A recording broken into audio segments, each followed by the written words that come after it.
because astrology is looking at patterning and understanding what the cycles are and how we fit into the cycles. But then there are opportunities where we are open, um, and uh, we have freedom. And so, what do you do? What do you do with that freedom?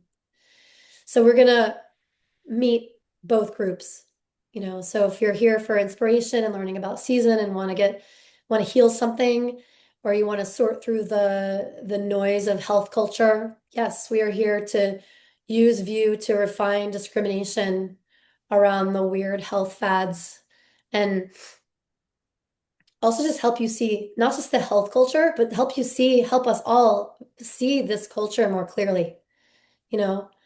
Um, and then there's this Chinese classical notion of fate and free will, and I won't go into it ad nauseum because most of you know this. But I do just want to acknowledge for a moment that in our culture, fate and free will are viewed as mutually exclusive. Um, we either have this concept that we either believe in fate or free will. And in the teachings of Asia, there's not this idea you can have fate and free will. And we see this quite readily in science, right? Like epigenetics. That's something that we're fated for, genetic diseases and things like that. That's an expression of fate.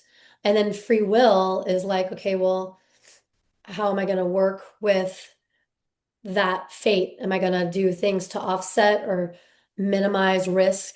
I'm talking about it in negative terms, but it also is positive terms. Like fate and free will is as simple as you know, like Asian philosophy, Asian cosmology by and large recognizes that we have free will. We have agency to do. It's not that everything is written and we're just moving through it. We have plenty of agency. We can pick ourselves up by the bootstraps in all kinds of different ways, but we still have fate, or a certain predestined uh, tendency for certain things to happen. It can be as simple as, you can be born in an English speaking household, but you can choose to learn Spanish, you know. But it'd be really hard to speak Spanish from jump if you're born into an exclusively English speaking household, right? So um, we have these areas, and our astrology charts show us where those areas are, where we have more or less fixed fate. And if we have areas that are problematic, generally the advice is leave them alone, don't mess with them, focus on where you do have the strong, easy to work with fate, and the rest sorts itself out. And then there are whole areas of the chart where there's nothing, and that's where you really have freedom. And so, two things about that freedom.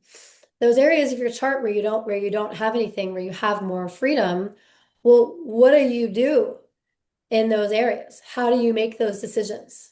Are you operating on protocols that you got from your culture or your family? Or are you um, inventing something out of thin air? Are you following a precedent from somewhere? Right? Um, but the other thing about fate is that it dumps us off into freedom. As we complete fate, we experience opportunities for freedom.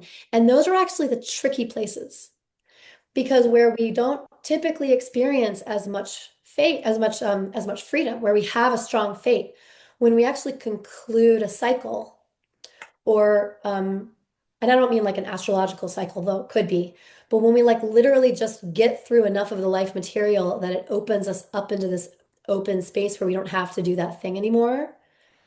Like when we've eaten enough Oreo cookies, do we feel like we're going to just put another one in our mouth because we're so used to doing it and that's what we've always done? Or do we just kind of go, oh, I don't really want that? Okay, then what do you do instead? Right? And that's what this topic is how do we use our conduct so that when we have an area of our lives that we have a predestined affinity for more spaciousness and freedom, we know what to do. And when we have an area of our lives that's more fated and we conclude that fate and we're dumped into that open spaciousness, we don't freak out and generate more karmas.